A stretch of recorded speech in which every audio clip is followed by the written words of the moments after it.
I shouldn't be alive right now. If this video gets taken down, you'll know why.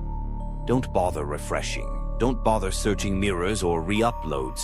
If it disappears, it means they found me. And if they found me, it means I stayed online too long. I should never have clicked play that night. You think Roblox is just a harmless kids game.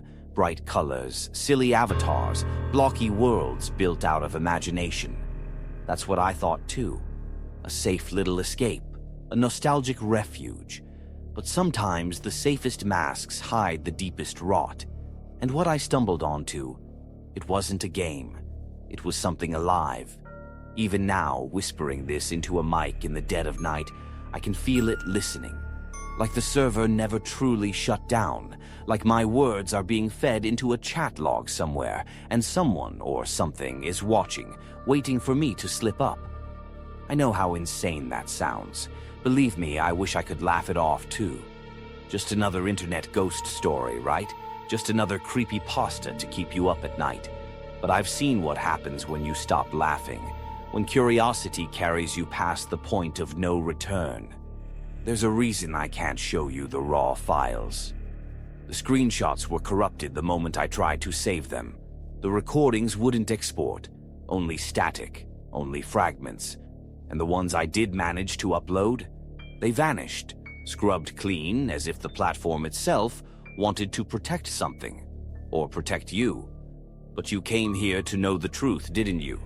You came because the thumbnail promised secrets nobody talks about, and I'll give them to you, piece by piece, detail by detail.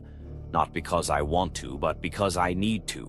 If I don't, this will all stay locked in my head, rotting me from the inside. Still, I need to warn you. Watching this is not safe. Listening might leave a trace. That's how it starts, with just a trace. A stray username in your server list, a friend request you don't remember accepting, a breathing sound in your mic when you're muted. You're probably laughing right now, shaking your head. Good. Stay skeptical. That doubt might be the only thing that keeps you safe. But if, by the end of this story, you notice anything out of place in your own account, log out. Don't hesitate. Log out and never look back. Because what I saw, what I survived, wasn't meant for players like me. And if you're hearing this, it means you've already stepped into the shadows where Roblox stops being a game. To understand why this is the most dangerous story I've ever told, you need to know where it all began. Everyone who played Roblox in 2016 remembers this update, but nobody talks about what came with it. Back then, it felt like freedom in its purest form. I'd rush home from school, dump my backpack by the door, and boot up the old laptop. The Roblox logo would spin, and for a while all the noise of the real world, the stress, the loneliness, the drama, just faded into pixels. You could build anything. You could be anything. I remember the endless nights with friends, laughing until sunrise. We'd design outfits for our avatars, trade ridiculous hats, and make it a competition to see who could grind the most Robux without spending a cent. Every memory feels drenched in that artificial glow. The lobby music looping, chat bubbles popping up in neon, the thrill of finding a new game on the front page and rushing in together like explorers. Names. You don't question why some servers never seem too empty, or why a player is just standing in the corner, not moving. You chalk it up to lag, you laugh and move on. And for the most part, it was harmless. That's why I didn't see the cracks at first, why I ignored them when they started to show. The first was a username I couldn't pronounce. Just symbols, slashes, asterisks, and a kind of static haze where the letters should have been. They didn't move, didn't chat, just stood there while the rest of us rushed through obstacle courses or role-played in pizza shops. I brushed it off. Everyone did. But then there were the shadows. You'd be in a game, building your tycoon, minding your business, and in the background, way out of bounds, there'd be a figure. Too far to interact with, too far to render clearly, but unmistakably human-shaped. I told myself it was just another player, someone glitching past the walls for fun. Except when I checked the player list, no new names had appeared. We didn't question it. We joked about it. "Ghost player," someone typed. And we laughed. Looking back, I can still feel the pull of those nights, the way the glow of the screen made my room feel alive, the way the laughter of my friends felt like safety. That's the innocence I want to hold on to. But buried under it all was something else, something older than the game itself. I didn't realize it then, but those strange usernames, those background figures, were warnings. Faint scratches on the mask, hints that what I thought was just a game was already bleeding. It didn't feel dangerous yet. But then the messages started. His username wasn't made of letters I could recognize. It looked like static. It happened on a Tuesday night, the kind of night where the world outside felt dead quiet and Roblox felt more alive than reality. I logged into a survival game, one of those generic ones where you chop trees, gather resources, build little forts against blocky enemies. Safe, predictable, comfort food for the soul. But then he appeared. At first, I thought it was just another player late to the server. Except when the name popped up on the player list, it didn't look like a name at all. Just shifting characters, slashes, brackets, half-formed letters that never stayed still long enough to read. Every time I blinked, the arrangement changed. "Who's that?" I typed into the chat. No response. "Probably a hacker, LOL," one of my friends answered. "Ignore him." But I couldn't ignore him, because his avatar was wrong. Not glitched wrong, not funny custom outfit wrong. Fundamentally wrong. The colors didn't render right, like someone had ripped textures from a corrupted file. His body twitched in frames instead of moving. And worst of all, his face wasn't a face. Just smooth, blank, like the system forgot to assign him one. He didn't gather resources, didn't build, didn't even move like the rest of us. He would just appear. In one frame, he'd be across the map. Blink, and suddenly he was standing 3 feet away. No walk cycle, no sound effect. Just presence. No response. "Bro, stop teleporting," my friend spammed in chat. Then the chat flickered. I mean, literally flickered. Words appearing and disappearing so fast, they looked like static across the screen. Among the jumble, I caught one sentence before it blinked out. We all froze. "Nice try," my other friend typed. "You're not scary." But here's the thing. When I scrolled back, there was no log of the message. Nothing but our own words, like the system itself had erased him. From that moment, the game stopped feeling safe. Every time we tried to move on, chop wood, fight mobs, he was there, standing at the edge of our vision, watching, never playing. Finally, I got frustrated. "Who are you?" I typed. The reply came instantly. Just those 3 symbols. Nothing else. "Yo, what?" my friend said over Discord. "Did you see that?" Before I could answer, my screen glitched. For a split second, the entire game world inverted. Sky black, ground white. My avatar stretched and broken. When it snapped back, he was gone. Vanished from the list. We told ourselves it was a bug. Some hacker messing around with scripts. We laughed, brushed it off, tried to finish the session. But something stuck with me. The way his blank avatar had looked at me without eyes. The way my screen felt heavier when his name appeared.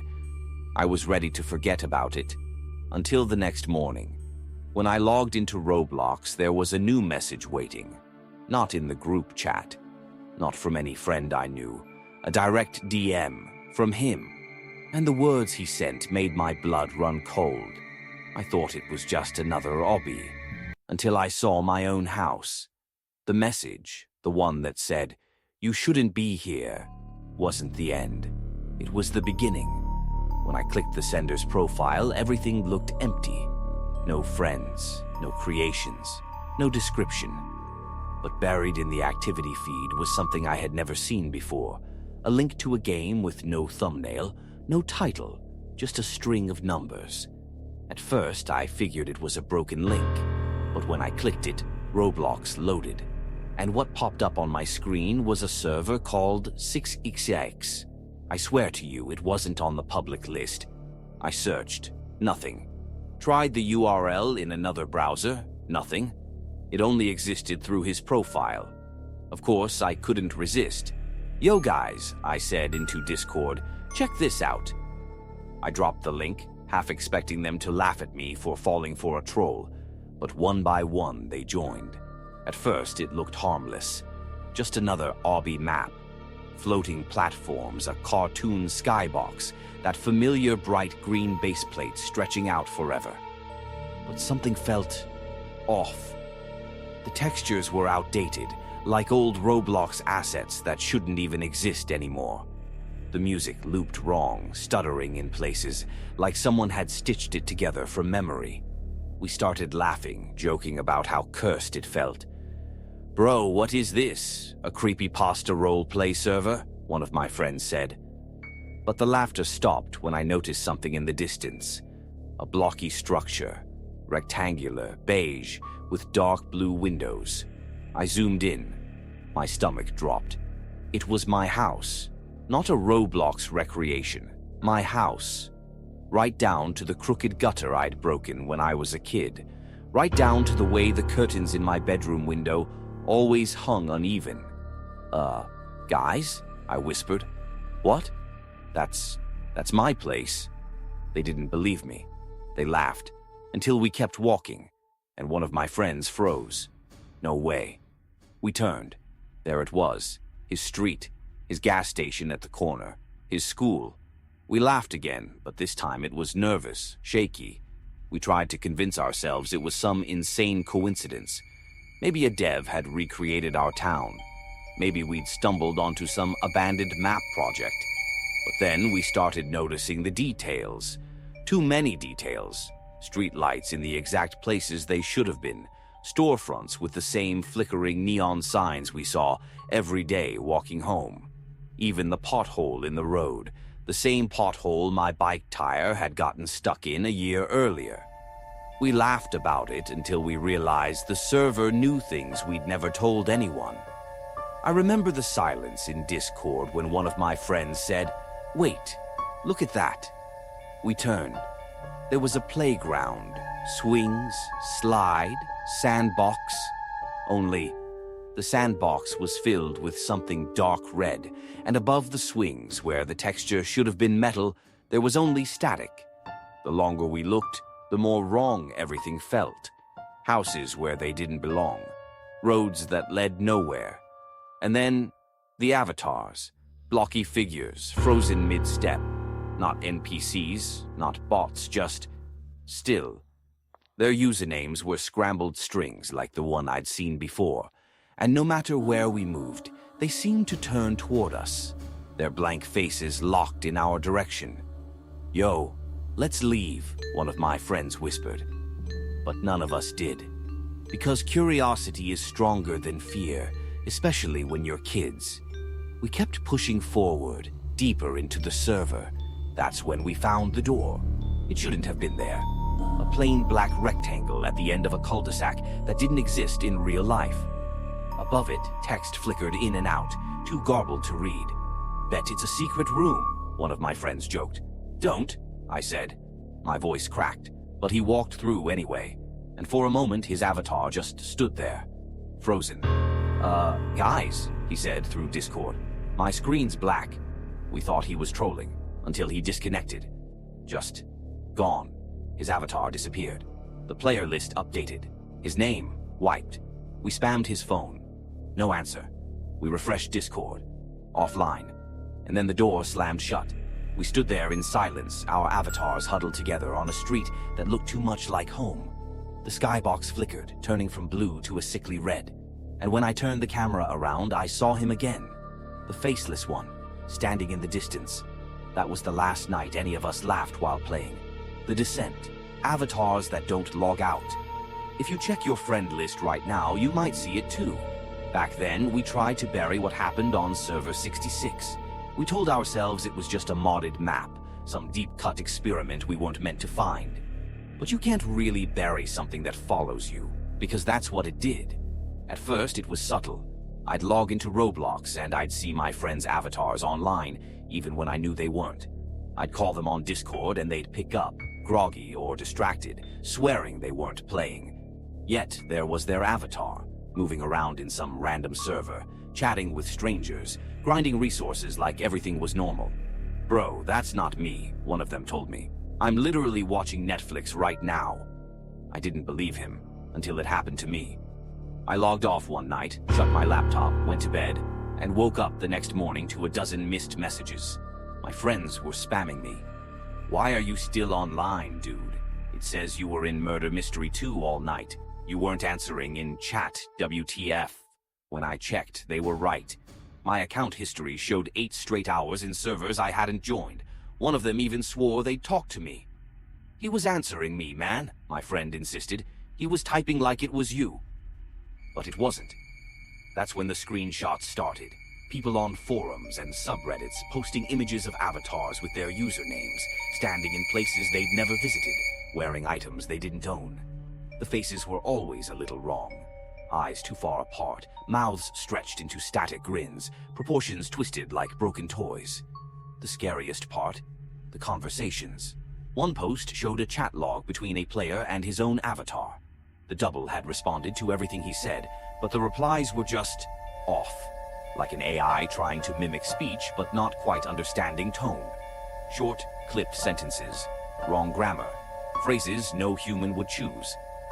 When he logged back in, his actual account showed the messages, word for word, as if he had typed them himself. I wish I could tell you those were just urban legends, but I saw it happen firsthand.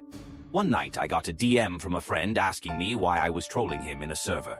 Confused, I said I wasn't even online. He sent me a screenshot. There was my avatar standing right next to him in-game, but it wasn't me.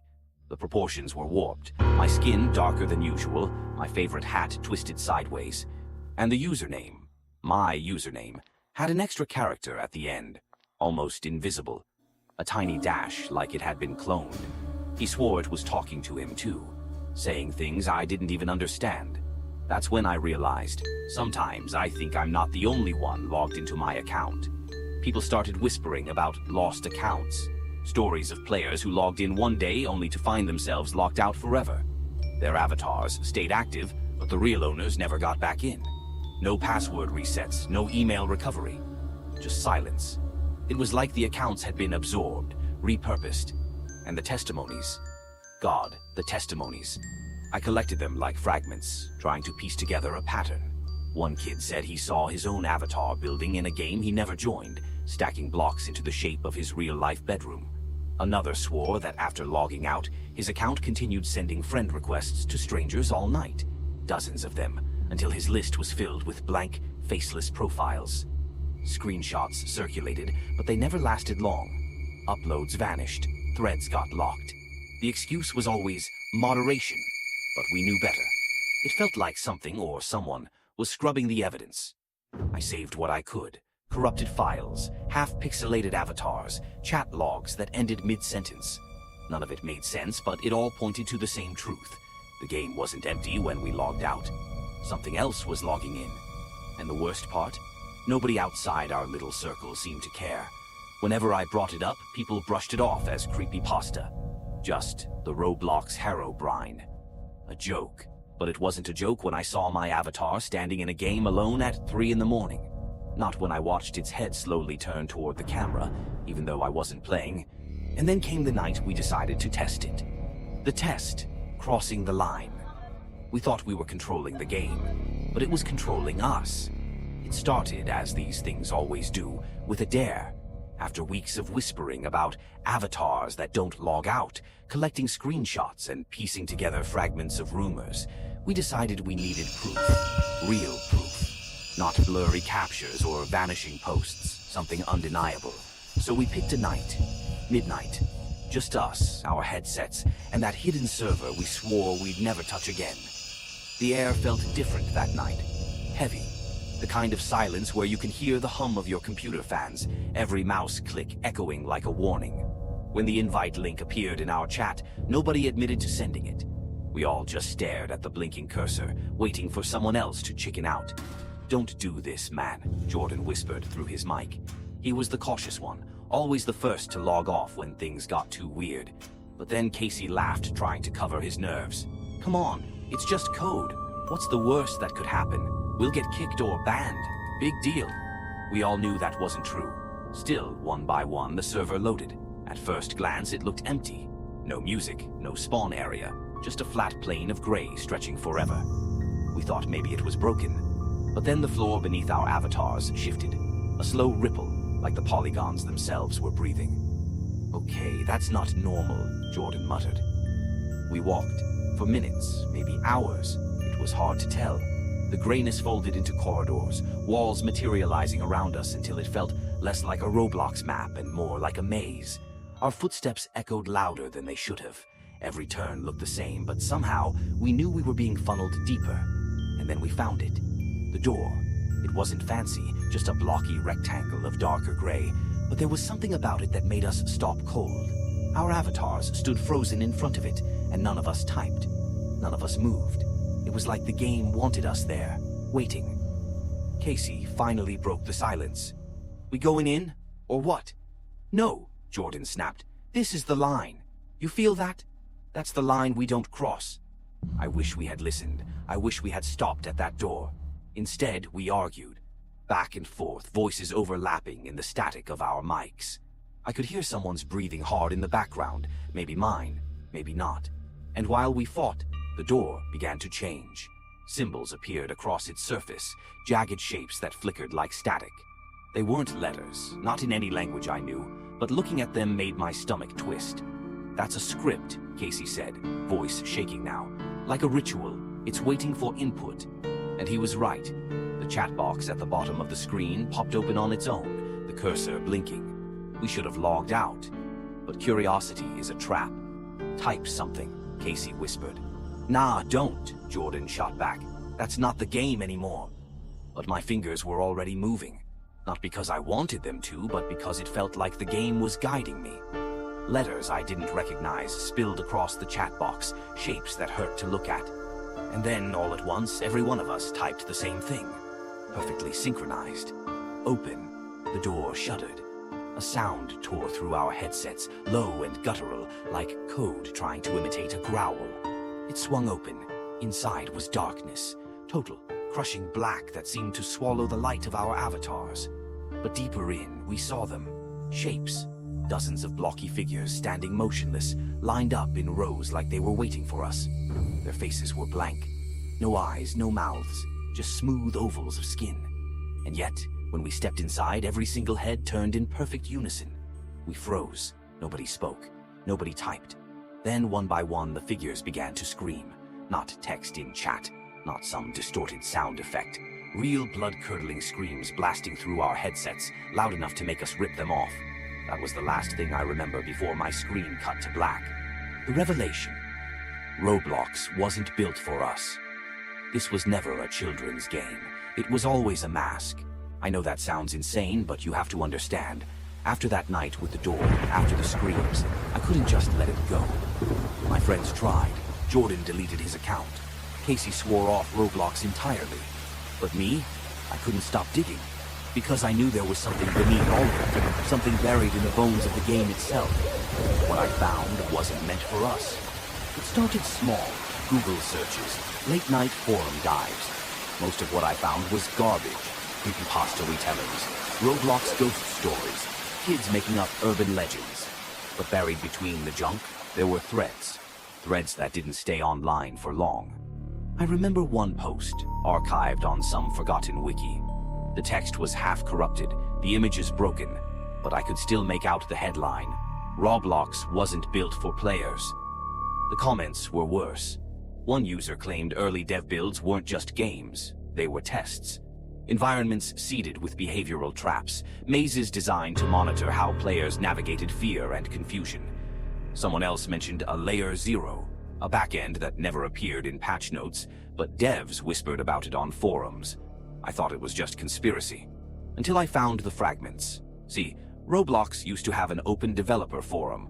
If you were around in 2012 or 2013, you remember it. Endless threads about scripting, bug fixes, avatar customization. But if you dig deep enough into the Wayback Machine, you'll see gaps, entire sections that were scrubbed. One night, I stayed up scrolling through cached pages, and I found something. Screenshots. Blurry, low-res, but real. Devs arguing about unlogged instances, servers they swore they didn't build. One moderator warned, "Stop spawning them. They're not ours."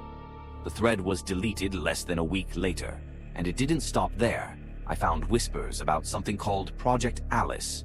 No official record, no dev blogs, but enough half-buried references to know it existed. Alice wasn't a game. Alice was a framework, a mask, wrapping harmless aesthetics around something else, something older. Think about it. Roblox markets itself as creativity, community, play. But why does it need so much back-end you can't access? Why do servers spawn without owner tags? Why do avatars sometimes stay? This wasn't built for us. It was built to house something else. I know how that sounds, but the more I dug, the more it lined up. Deleted wikis referenced observation protocols. Patch notes mentioned user engagement metrics that tracked things far creepier than logins and playtime, heart rate, mic input, emotional response. How do I know? Because I saw it. Buried in my own game logs, hidden files in my Roblox cache, I found text strings I didn't recognize, not user IDs, not error codes, logs of emotive states, timestamps matched with nights I played. One line still keeps me awake. User Yaochayo94322. Fear response. Sustained. That was me. And if you think this is just paranoia, consider the updates. Remember 2016? Everyone who played Roblox back then remembers the big push for immersion. Shadows, lighting, more realism. But what if that wasn't for us? What if that was to make the environment more usable for whatever was inside? I think Roblox is a mask, a playground laid over something else. Something that feeds on us the way a fisherman uses bait. We log in, we laugh, we build our avatars, and underneath, something watches, measures, learns. The friendliest game in the world, the most predatory architecture imaginable. And if you don't believe me, ask yourself this. Why do so many stories like mine end the same way? Threads vanish, videos pulled, accounts deleted. You think that's random moderation? No, that's the mask doing its job. Because the truth is buried in deleted wikis. I only saved fragments, screenshots, half-glitched caches, corrupted files, enough to know that Roblox wasn't built for us, and enough to know that someone, or something, still uses it. Escalation. It knows where you live. It started with small things, background noises that didn't belong, a notification tone that matched my front door, a car horn identical to the one outside my street. At first I blamed coincidence. Old headphones, stray samples, someone pranking us. But coincidences stack until they become a pattern. One night, Casey logged on for just 5 minutes. We were half asleep in voice chat, swapping dumb memes. 2 hours later, his phone rang and rang. His avatar was still inside the server. He didn't answer. His girlfriend texted us. He left his coffee on the stove. He never does that. The next morning, his avatar was still online. He wasn't. We opened his account history. The server log showed him walking streets that mirrored his city, storefronts we recognized, a bus stop with the same dented bench.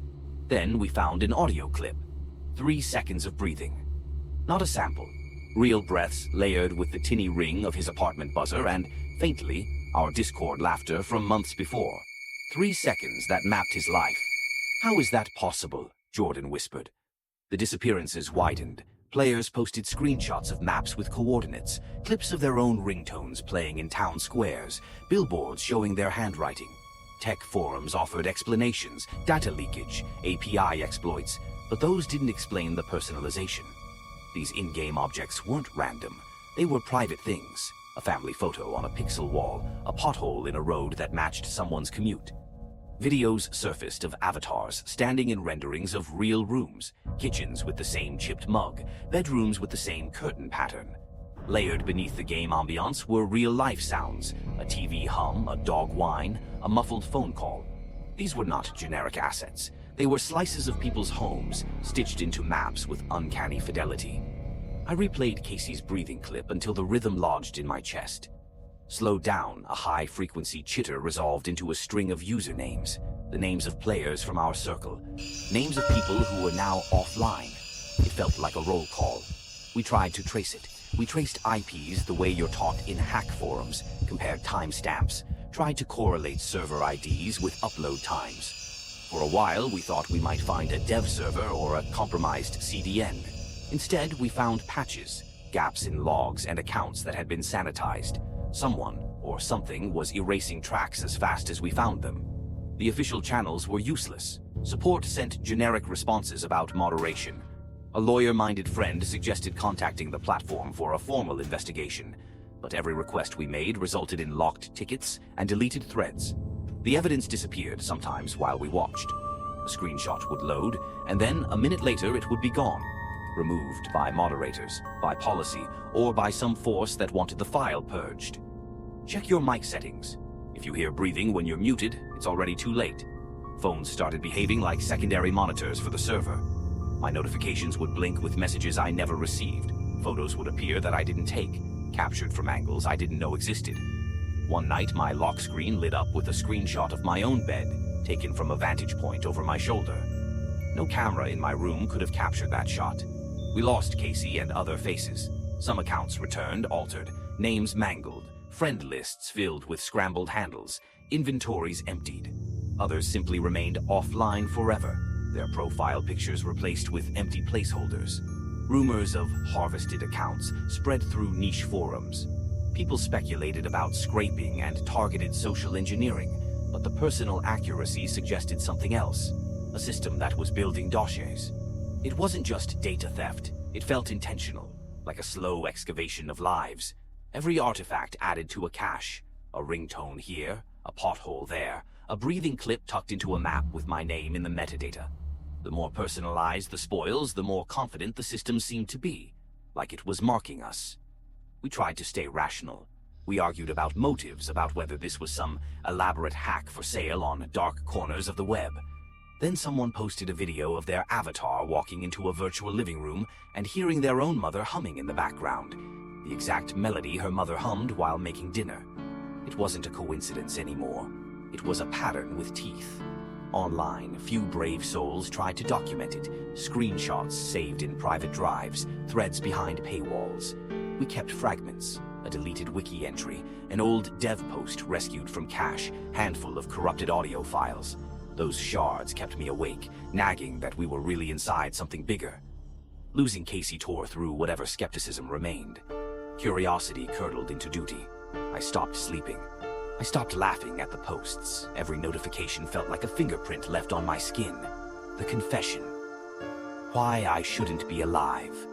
Maybe you'll think I'm crazy. I hope I am. I want to laugh as I say this, to tell you I just wanted to play a dumb block game and got in over my head. I loved building small houses, dressing my avatar in ridiculous hats, trading memes with friends until sunrise. That was the comfort. Something simple and stupid to distract me. Obsession crept in like a lag spike. I watched logs at 3 a.m., refreshed caches, chased breadcrumb links through deleted posts and archived threads. I told myself it was for proof that Casey and the others weren't tragedies. The brutal truth. I wanted to know. I wanted the code the way a smoker wants a last cigarette. One more hit, one more secret. Pathetic. Guilt sits heavy. I replay choices until they sour. I wonder if typing commands into that door invited whatever noticed us.